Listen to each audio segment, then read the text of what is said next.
Hello साथीहरु, welcome to my new mini blog day 2 mini blog हो है साथीहरु। यो चाहिँ मेरो साथीहरु, तपाईहरु सबै सन्चै आरामै हुनुहुन्छ होला, म पनि सन्चै छु।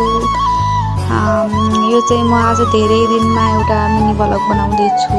पहिला एउटा बनाएको थिएँ डे 1 मिनी ब्लग, अनि आज डे 2 बनाउँदै छु साथीहरु। हामी चाहिँ सुनौली शपिङ गर्न गएको, अनि शपिङ गर्न जाँदा ऐना देखेर अब देख्नै नहुने, ऐना देख्यो भने त भिडियो बनाउनै पर्छ मलाई बनायौं। अनि हामी शपिङ गरेर यसो बाहिर घुम्न निस्केको बेलाको यो भिडियो चाहिँ साथीहरु।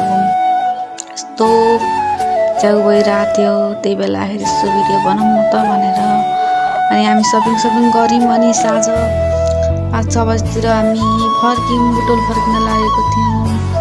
अनि बाटोमा छौं हामी चाहिँ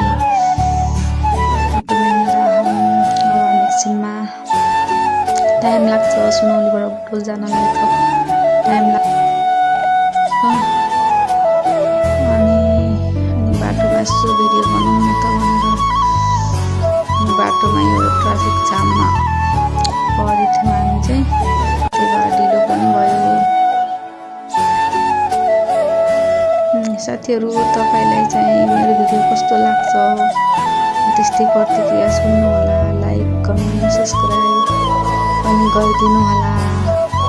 सबैजनाले माया गरिदिनु होला। हस्त बाई बाई, आजलाई यति नै। हस्त, धन्यवाद।